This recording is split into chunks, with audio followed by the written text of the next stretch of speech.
Je Vaňková Lucie, po ní se připraví Šmídová Radomila, Zdražilová Tereza, Čepelková Vendula, Dlasková Denisa a Jilková Iva.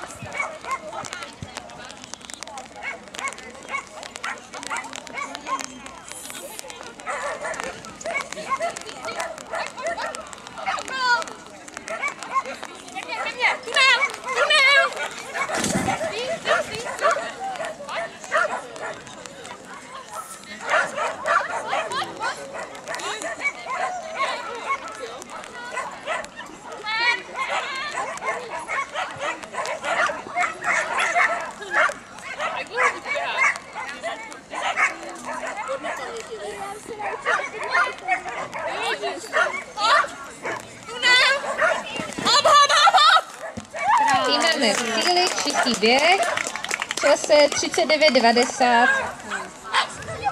Nastartuje Šmíd.